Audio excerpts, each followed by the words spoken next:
Todos pensam que o lendário rapper Snoop Dogg é uma pessoa incrível. Ele é muito engraçado. Ele não machucaria ninguém. Mas seria tudo uma mentira. Eu fazia parte da gravadora mais violenta do mundo.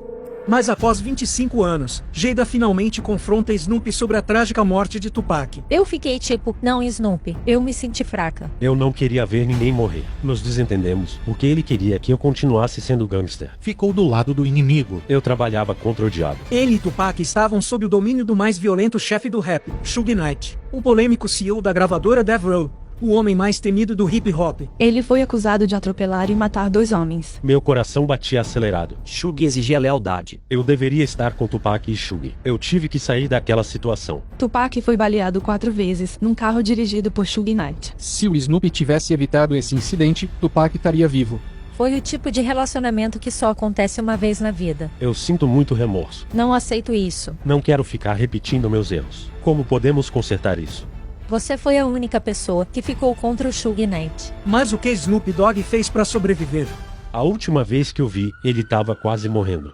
Eu estava na estação de rádio com Andy Martinez, e no ar, ela me perguntou como eu me sentia em relação ao Puff Daddy e o Biggie. E eu disse o que sentia. Falei que eram meus parceiros e gostava deles. E quando voltei ao hotel, o clima estava bem diferente. Quando voltamos de avião para Los Angeles no dia seguinte, Suge não permitiu que meus seguranças fossem comigo. Tive que ir com ele, seus amigos e Tupac. Perguntei pro Tupac o que houve, e ele fez isso.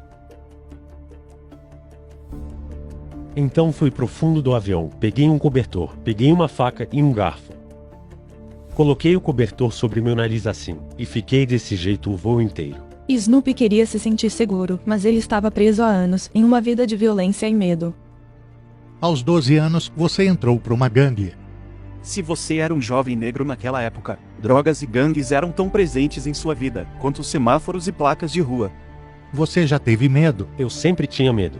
Muitas vezes em que levei tiro, eu tinha uma arma comigo e poderia ter atirado de volta. Mas eu tinha muito medo. Tinha medo de perder a vida. Chegou a um ponto da minha mãe me expulsar de casa, porque eu levava muita confusão para casa dela. Eu tinha recém feito 17 anos. Nossa, e o que você fez? E para onde você foi?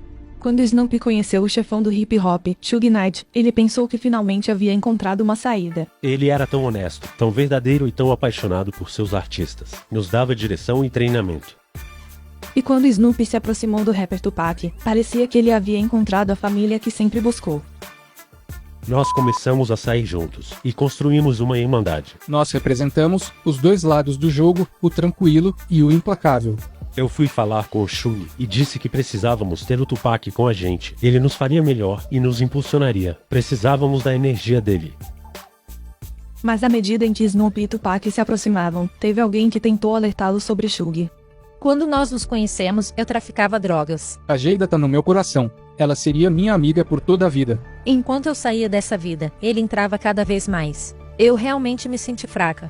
Suge não era alguém para se brincar, ele controlava pelo medo e intimidação. Tem histórias de pessoas golpeadas, espancadas e agredidas. São coisas do tipo poderoso chefão. Com Suge e Tupac ao seu lado, Snoop achou que era intocável, até algo violento acontecer com ele. Você entrou no hip hop e foi tipo, agora vou deixar essas coisas pra trás. Eu fui junto com ele. O Snoop e seu segurança dirigiam pela rua e um sujeito tava tentando dizer algo pra eles. O cara tava armado e ia pegar a arma, quando meu segurança reagiu. O segurança do Snoop atirou e matou Philip Oldemarion. E então Snoop teve que tomar uma decisão sobre o tipo de pessoa que ele realmente queria ser. Foi algo traumático, e eu não sabia o que fazer. Queria me entregar e contar pra eles o que aconteceu. E o Snoop se entrega por assassinato em primeiro grau, e imediatamente Suge paga sua fiança de $1 milhão, e ele é concedido prisão domiciliar.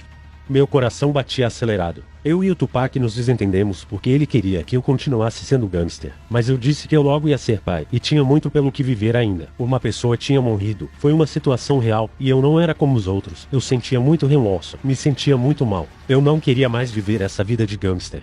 Nós, o júri do caso, declaramos o réu inocente do crime de assassinato em primeiro grau.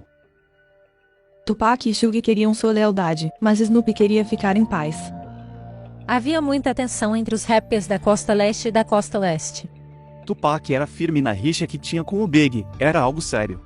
Não tem como fazer um álbum com Big e Puff. E no meio de tudo isso, nós tivemos essa grande entrevista. Me perguntou como eu me sentia em relação ao Puff e Big, e eu disse que eu era de boa com eles e que eu queria fazer música com eles. Tupac levou isso como se eu não tivesse mais do lado dele, e a gravadora me viu como um traidor. Você ficou do lado do inimigo. Snoopy não fazia ideia que o tenso voo de volta para casa seria a última vez que veria Tupac vivo. Ele não falou nada comigo a viagem toda, e era um voo de 5 horas num avião particular. Eu desci do avião e perguntei pra ele se ele ia pra Las Vegas, e ele fez isso, e foi por uma direção e eu outra. Depois eu recebi uma ligação, dizendo pra ligar a TV urgentemente, e vi uma fita amarela e o carro do Shug. Tupac Shakur foi baleado 4 vezes num tiroteio. Ele tá em estado crítico e precisa de cuidados intensivos. Eu fui até o hospital de carro pra ver meu amigo. Eu realmente achava que ele ia sair dessa. Era o Tupac e ele tinha sido baleado antes. Ia sair dessa. Então, eu chego e eu vejo na cama deitado e não falamos nada. Comecei a sussurrar pra ele, dizendo que o amava, e pra aguentar firme que ele ficaria bem. Eu fui no banheiro, eu vomitei e então desmaiei. Porque eu e ele não estávamos numa boa, e eu não consegui nem me desculpar com ele, nem dizer que eu tava errado, e ver como eu poderia consertar aquilo.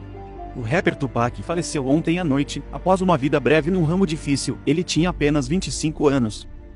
Após perder Tupac, Snoopy sabia que precisava escapar da violência, mesmo que isso o colocasse em perigo. Eu tinha que sair daquela situação. Quando você se torna adulto, você percebe que suas palavras têm poder, que você tem poder e precisa saber recuar. Death Row era mais negativa que positiva, e agora me cerco de positividade. E quando Snoopy se posicionou contra Shug, ele não tinha ideia que alguém do passado estava observando. Você e eu nos conhecemos há um bom tempo. Verdade. E nesse tempo, tivemos uma relação um tanto complicada. Durante aquele tempo complicado.